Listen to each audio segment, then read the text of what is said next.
Welcome back to this new semester of the Sports Roundtable podcast at the State News, where we bring you all MSU athletics. Decent intro. I'm Maddie Warden. I am your host. Today I have with me Alana and Thomas. She's a general assignment sports reporter who's been doing a little bit of our weekly sports update, and we have one of our men's basketball reporters. So we're going to get right into it. First thing we kind of wanted to touch base on is just the amount of teams that are high in the rankings. So far this semester, we've got five or six total. And two of those include Michigan State basketball and Michigan State hockey, and they're the only team in the country that have programs that are in the top 10. So it's really interesting to see just the rise of MSU athletics. But a lot of the coaches today talked about just the change in the culture, which I thought was really interesting just to hear their perspectives on it, especially from two coaches that have a top 10 team, and the gymnastics coach, Mike Rowe, who obviously gymnastics is a sport that's not as talked about as hockey and basketball are. But yeah, so I just kind of to get your guys' thoughts on that. The coaches said a lot today that it has just changed the culture of the school so much, having two teams in the top 10. Oh, yeah, for sure. Well, you didn't even mention our men's tennis team. Yeah. Michigan State's men's tennis team had a really good year last year. Yeah. They had the Big Ten Player of the Year, Ozan Barris from Okemos here in Michigan, about 15 minutes away. Commutes back and forth from home to the facilities. They had a really good year, one of the best in program history. They sent some players to, the finals, the NCAA finals for singles, and they had the Big Ten Freshman of the Year as well, Aristoteles Thanos, and a couple of a number of other really good young players. So it's definitely the golden age right now for Michigan State tennis, on top of all these other sports that we're talking about, but. Yeah, it's definitely something to watch. Harry Jaden, Ozan Barris, Aristoteles Thanos, Matt Forbes, and some older guys on that team are really starting to make a statement as the season really gets into swing. They just upset a really good Kentucky team here in East Lansing, so definitely something to watch. And our gymnastics team at Michigan State is also performing at a very high level. Alana, you were in the house for that. That was awesome. On Friday night. What'd you see? Honestly, I feel like the energy there, it was at Breslin, which it normally isn't. That was their first time ever being at Breslin against U of M, which was super cool. It was a really good energy in the building. It was a pretty big meet. They actually ended up opening up the top rafters for more people to come in and sit. People were struggling to find seats, which was super cool to see. But yeah, I mean, Skyla Schultz, she came back. She was, I believe, had a lower body injury. And she came back from that, which was super cool to see her take the floor again. She's one of their better gymnasts. And then we also took the top two spots with Nikki Smith taking first and having a season high in all around with a 39.525. And Gabrielle Stevens, she was second with a season high of 39.450. And then one of Michigan's players was third. So, yeah, it was super cool. They put the meet away with floor. They were, I want to say it was, 49.5. And now they're ranked number 4 nationally, which is super cool to see that gymnastics team do really well. Yeah, absolutely. And if I do remember today, Mike Rowe said that the final score for them was their highest score in program history. Yes. Especially doing it against your rival. I feel like that just speaks volumes to what a program can do. Yeah. Absolutely. And actually, both men's tennis and gymnastics had the highest, program record attendance this past weekend, too. Yep. I remember I watched the press conference from the head coach of men's tennis, and he was like, people were struggling to find parking. So that was a really cool thing to hear about. It's a gymnastics team that, again, had a really good year last year, but they haven't really been in this top 5 spot yet. Correct. So that'll be really interesting to see how they move forward, knowing that they're not just one of the best teams in the conference, but they have a chance to be in the spotlight all year nationally.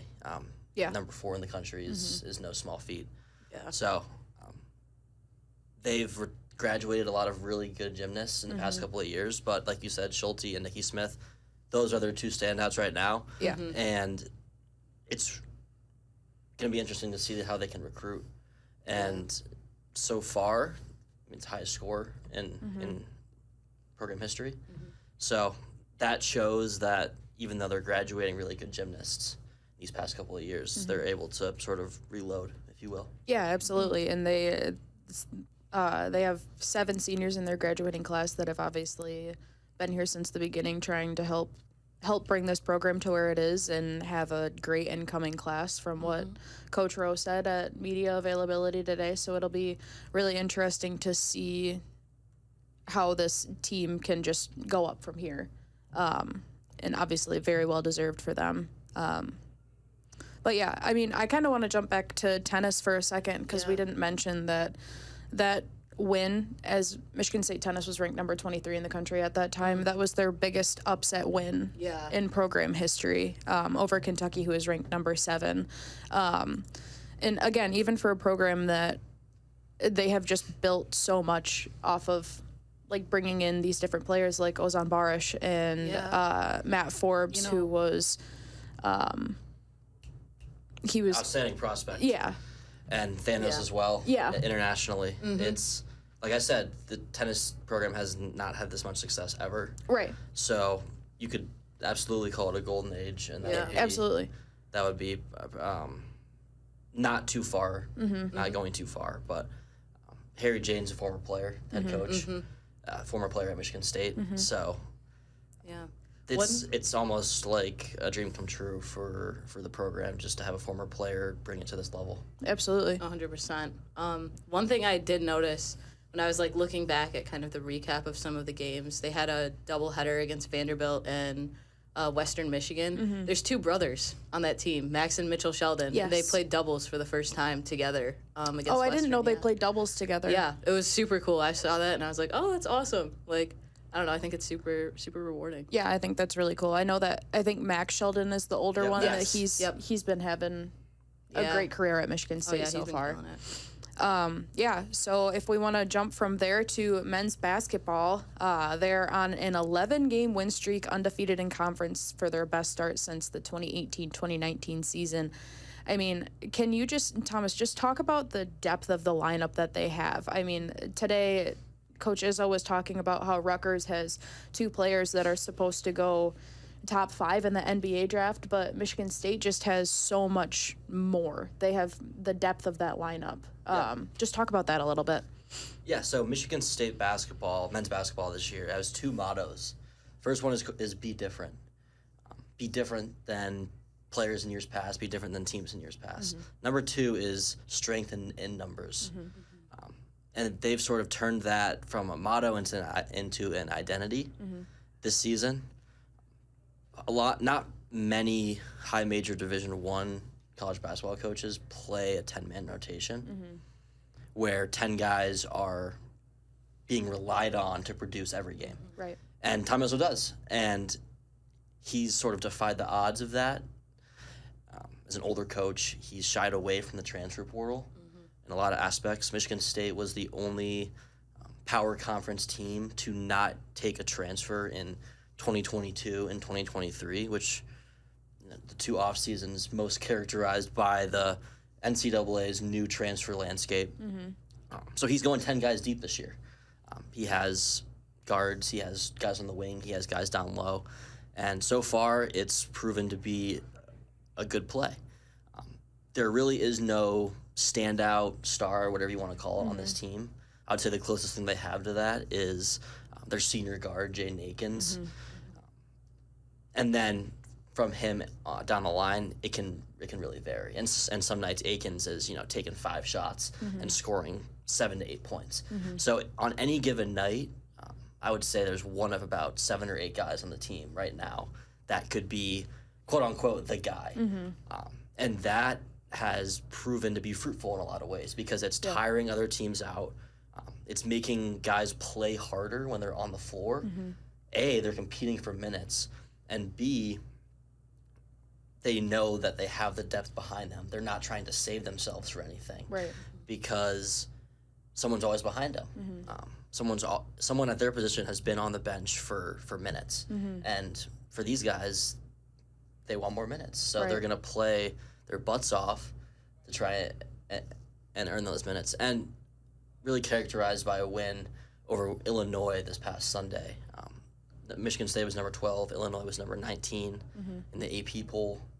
And Michigan State did a really good job of just staying composed. They kind of got hit early on.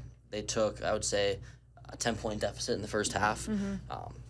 But they never looked like it was too much for them, and they never looked like the moment was going to sort of get them out of what they were trying to do. And so what you saw was pretty much every person in that 10-man rotation doing something to contribute to what ended up being a 2-point win.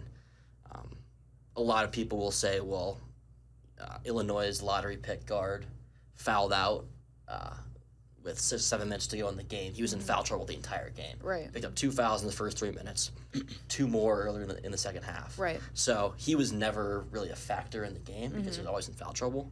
So a 2-point win at home over a team without its best player and a guy that's played professional basketball in Europe, there's some question marks there.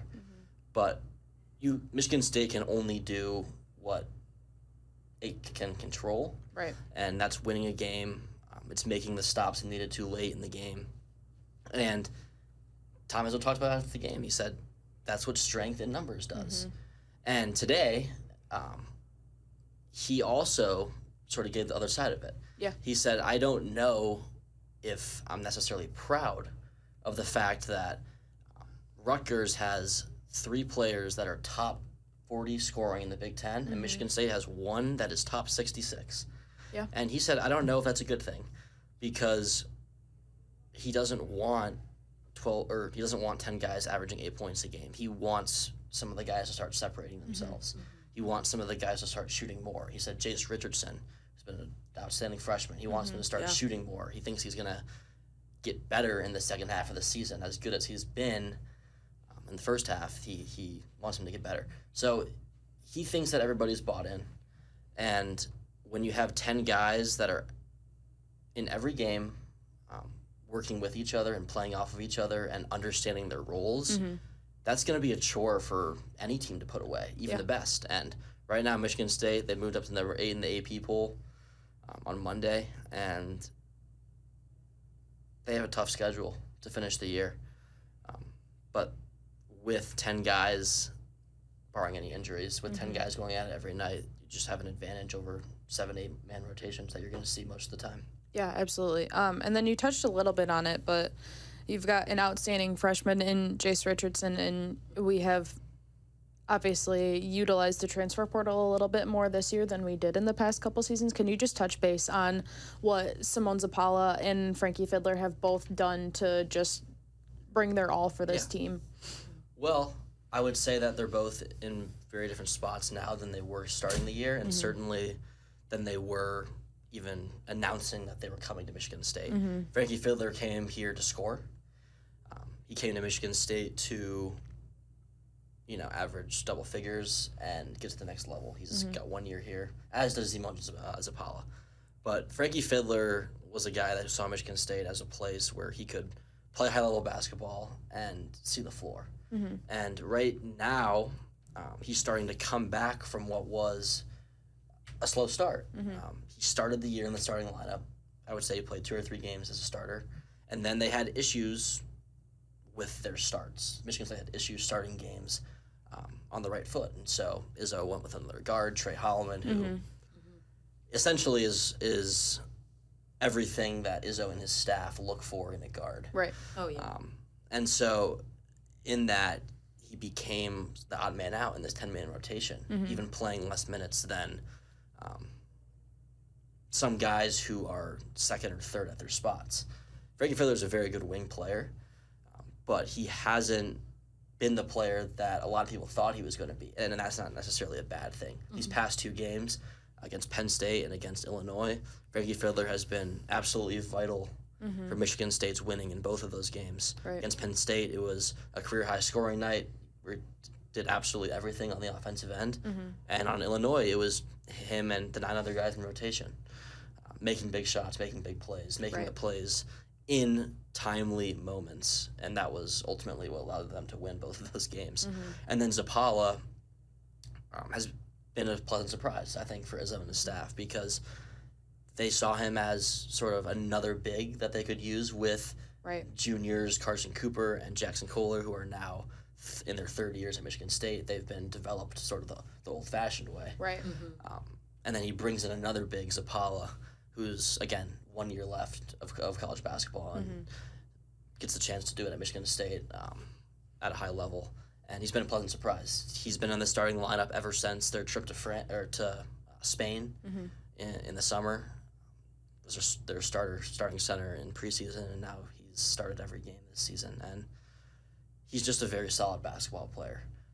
He offers a lot that former big men haven't, whether it's the hands that Mady Sissoko didn't have, and the feel around the rim, and the ability to catch and finish, and maybe some of the size that guys like Marcus Bingham and Julius Marble didn't have, vertically or horizontally. Right. So I think that at 7 feet tall and pretty sturdy, and with a good ability to catch and finish and set good screens and know where he is in the offense, that he was a very big addition for them. You saw them struggle at that position a lot when they didn't go get a transfer big in those 2 off seasons that I talked about. Yeah. And then going back from transfers who have a year left, but freshmen who have 3 years left of eligibility, just Jace Richardson. And what do you think obviously he knows the tradition of Michigan State basketball from his dad, but how much do you think he's helped bring that tradition back a little bit, like just knowing what Michigan State was when his dad played here? Well, he's the first kid of one of Tom Izzo's former players to play for Tom Izzo. Oh, really? Which, it's amazing that it happened even once. Yeah. But I think I wouldn't be surprised if you start to see some more of those names in the coming years. You've already seen Mateen Cleave's son and KJ Torbert's son. You've all seen their names sort of in the mix for the future of recruiting. So I wouldn't be surprised if there was a second and a third, et cetera. Right. But Jace Richardson, his dad was a great player at Michigan State. They're very different players. Jason Richardson was very much like a rebounding guard. He was a high flyer, a 1999 version of Cone Carr, if you will. One of the best athletes MSU basketball's had. Won the 2000 national championship with MSU, and was just a really, really important player on that team. Like I said, one of the rebounding guards that sort of came to be a thing in Izzo's program. Right. And some of those early players that he had definitely shaped the way he views some positions on the basketball court, and Jason Richardson was one of those players. But Jace Richardson, his son, what's funny is that Jace Richardson's basketball career was most influenced by his mother. Growing up, his mother was his basketball coach. Oh, wow. So that's cool. That's just an aside, but Jace Richardson has been another pleasant surprise for Tom Izzo and his staff. Obviously, they're doing what they can in recruiting, so there's probably a lot they saw that we didn't. Right. As people who do this for a living, they probably saw, hey, this is a guy that is a top 25 recruit in the country, according to a lot of the rankings. So he was always going to be Michigan State's most productive freshman this year, but to the extent of which that's been the case, I think has been a pleasant surprise for his own staff. It was very evident early on. Like, from the first time I watched Michigan State basketball play in their exhibition game up in Northern Michigan, I said, he's going to be an X factor this season. You can just tell that he is bound for the NBA one day. Yeah. With the way he plays and the feel he has shooting. One of those players where he shoots the ball, and if you're familiar with him and his game, you feel pretty confident that it's going to have a pretty good chance of going in. And when he's moving the ball on offense, when he's creating, you have a pretty confident feeling that he's going to make the right play. And I think that that's pretty rare for a freshman. And I don't think Michigan State has had a freshman like that in a long time. Someone who impacts the game at that level, where he's not just making shots, but he's running the offense. He's getting better at rebounding, as I said today. He wants Jace to start rebounding more. Right. But it's just the little things that he does, and he does them right. And he's very savvy, has a great sense as a guard for just being 18 and 19 years old. And Izzo couldn't be happier, I think, with how he's turned out so far. And then the other freshman, Jesse McCullough, who is redshirting this year, practices with the team every day. He's on the scout team. And at 6'9", and he was recruited as a good offensive player, not a great one, but a good offensive player who can make 18-footers and make an impact down there on the block is someone to watch for sure. You probably will see the transfer portal be exercised at that position, just because all the teams are doing it nowadays. They're upgrading at the 5 spot through the portal. So it'll be interesting to see his progression within the program. Yeah, absolutely. And then kind of jump into the other side of things with women's basketball. The same day that Michigan State men's basketball took down Illinois, the women's basketball team did as well. They're a program that they had a really great start with Robin Freilich last year. And now they are in the rankings this year. They're ranked number 21. So, Thomas, if you just want to talk a little bit about the women's basketball team and just what they've been able to do this season. Last season, first-year head coach last season, Robin Freilich, she's from the area. She grew up in Lansing, so it was definitely a coming home moment for her. Absolutely. In her first season, she was the first coach in program history to make it to the NCAA tournament in her first season at the helm. So if that isn't enough to tell you that first season was a success, they've built on that this year. They're a better basketball team. They have more depth. Depth has really been the driving factor in a lot of their success this year compared to that of last year. It's a lot of the same core. They added a series of really good transfers, but they have the same core, and it's just the depth, I think, that's really putting them over the edge. The Illinois game, Theron Halleck scores his career high 26 points. And I want to say 16 or 17 of those were in the second half, even. Yep. It was mostly a second half effort. Yeah. And the transfer, Grace Van Sluten from Oregon, who's had a great season, scores 24 points off the bench. So that's just the kind of effort that they're getting this year. Players developing, like Theron Halleck, who's her third year with the team, mixed with people that they're bringing in. It's hard to argue that in order to win in college sports, you gotta have transfers. Right. In today's day and age, so finding the balance of that is key, and it seems to be going well so far with Robin Freilich's program. They're 15-3. They're 5-2 in the Big Ten, but they are 7th place in the Big Ten. If that doesn't tell you how good of a conference it is, 5-2 will get you 7th place. Wow. They're playing against teams like USC, who is 17-1 and 7-0 in the Big Ten. They have Juju Watkins, the sophomore sensation. They play against UCLA, who's undefeated in the conference. Ohio State, Maryland. They beat Iowa, who's obviously Iowa women's hoops has been the talk of women's basketball. Yep. They beat them at Breslin Center earlier this year. So it's a team that is on the rise. They're growing. They trust where it's heading. Freilich has had a very good track record of developing programs. She took a Bowling Green team that was bottom feeder in that league to being, I think one year they finished 36-2, if you include the tournament. So one loss before their season was ended. Right. They have that in Freilich, so I think that they really trust her vision. But it's not going to be easy in this conference.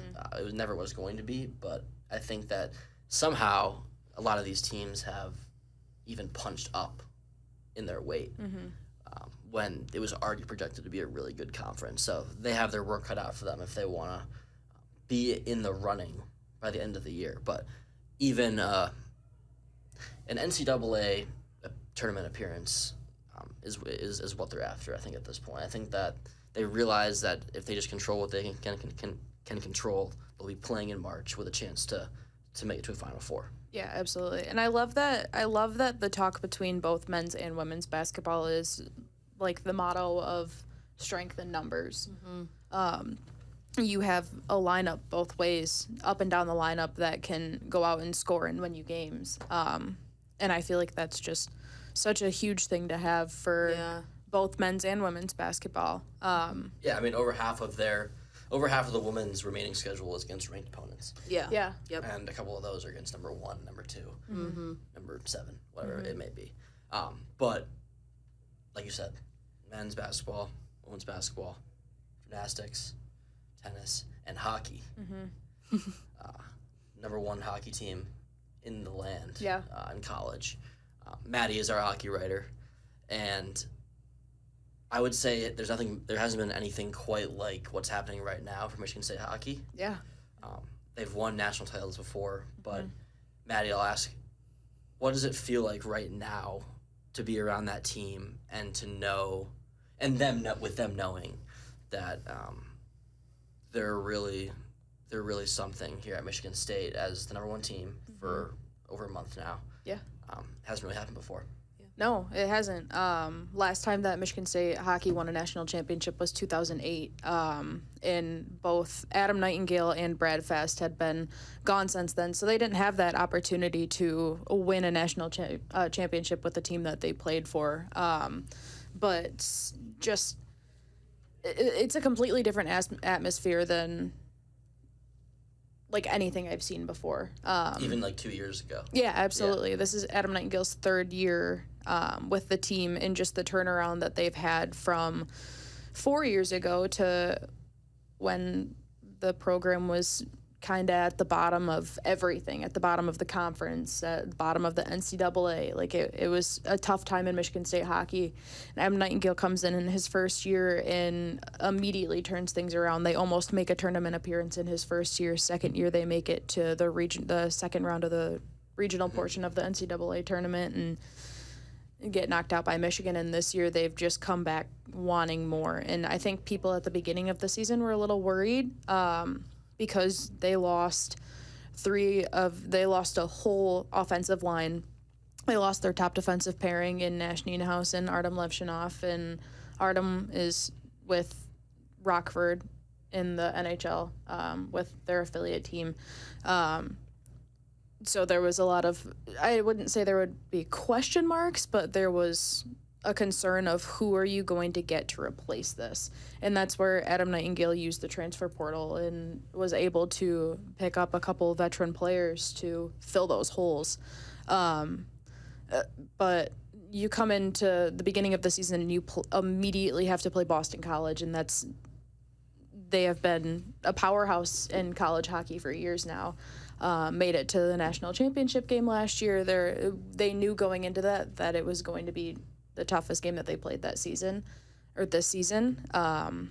They lose night 1 3-0, come back and win night 2 4-3. So I think that was just such a big statement as to where this team could go. And now, obviously, they dropped 1 spot after last weekend with Michigan, after splitting with Michigan. Still number 2 in the country. They have that opportunity to climb back up to be number 1. But yeah, it's been a great team to cover. Yeah. And there's still a lot of hockey left. Yeah. It feels like it's been one heck of a ride so far. Yeah. I mean, we're just a couple months in now. Yeah. Like I said, you start the season.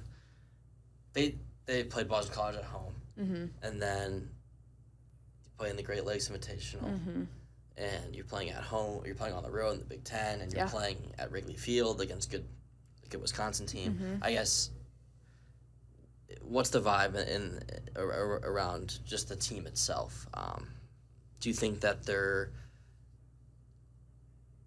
keeping enough energy to really make a run? Because late March, early April is the hockey. Yeah. It's the end of the hockey season, like basketball. So, as a basketball person myself, I guess, how can that help and also hurt when they get down into the stretch playing such a? I mean, like I said, it's been a wild ride. Yeah, I mean, it's hockey is a tough schedule. They play back-to-back every weekend, but then they have that stretch of a few days of practice. Sometimes they have to go on the road. Sometimes they get to play back at home. They've still got 10 games left. That's like you said, that's a lot of hockey left to play. There's a lot of questions of who's going to win the Big Ten regular season title, who gets that first bye week, and I think that's crucial because they don't. Like, they have their bye weekends, but Michigan State hockey went on a really long stretch there where they haven't had a bye week. They had that little winter break, but I think that them being able to keep up the excitement I think that they try to keep themselves very level-headed, because that has been something that Adam Nightingale preaches to the team, is try not to look forward to what's next. But I think that obviously keeping a level head, trying not to get too excited for what's to come of repeating a Big Ten tournament title and making it to the Frozen Four this year, unlike last year where they were knocked out by Michigan. But yeah, you're right. There's some positives and there's some negatives to trying to keep that excitement level up because you don't want to run yourself down. If that kind of answers the question. What do you think they have to do to get to a Frozen Four? I think they need to not play in their heads. I think that was a problem last year. That first loss that they had in season against Michigan was a 7-1 loss for one of their first losses at Munn last year. Yeah, it was a really, really, really tough loss. A lot of fights. A lot of guys fights. Losing their cool. There was over 100 penalty minutes in that game. But I think that they let the emotions get the best of them that game, and they didn't do it ever again after that until they got to the regional tournament. And they had a lead on Michigan. They were tied going into the third, and Michigan came back and won the game 5-2. And I think that was probably an adrenaline in just letting things take over. Especially with a rivalry. Especially playing a rival team where the winner of this game decides who goes to the Frozen Four. I mean, Michigan was a good team last year. Yeah. And they went 1-4 against Michigan State during the regular season. Yeah. So I mean, how many times can you beat a really good team like that? Exactly. That's always the question. Is you lost the first game against them, win the next 4, the fourth or the fifth game including the Big Ten championship game. Yes. Where they had to play them again, went into overtime, and lost in sudden death overtime, and then you have to play them for what was the biggest game of the season so far? And the biggest game for MSU hockey in years. Absolutely. Over a decade. Yeah, for sure. And that was kind of the burning question between everybody last year was, would you have sacrificed losing in the Big Ten tournament to make it past the regionals? And that was, I don't think so. I don't think that that's something you sacrifice. That's your first Big Ten championship title ever. That's still something that's important. Obviously, you want to beat your rival and you want to take your team as far as you can, but they have a chip on their shoulder now to get back to where they were last year and get to the Frozen Four spot. Interesting. Yeah. But yeah. All right. I think that is all we have. If you guys want to add anything else. Michigan State basketball is playing at Madison Square Garden this weekend. Yes, they are. Tom Izzo said he expects Spartan faithful to show out. Mm-hmm. I'm sure he's right. It's the mecca of basketball, and although it's been a not so friendly place for Michigan State over the years, I mean, a couple times getting their season ended there in the tournament, and just a number of losses there. Mm-hmm. I'd say the past 15 years, probably 4 or 5 losses. Yeah. It's a good chance to change that, and good chance to show that they can, at 16-2 and number 8 in the country, if they can go on the road into an environment like that and take care of business against a a team that's lesser, then that's going to continue to show that it's capable of competing for the Big Ten title. Yeah, it's certainly got an advantage right now. It's the only undefeated Big Ten team. The next closest teams have 2 losses in the Big Ten. Yeah, it's a big weekend for Michigan State athletics with Michigan State basketball heading to Rutgers. Michigan State hockey has Minnesota, and a plethora of other teams who have. Gymnastics, I think, has Ohio State. Yes, they have Ohio State in Columbus. So, yeah, it should be a great week this week for MSU athletics, and we will be back next week for more.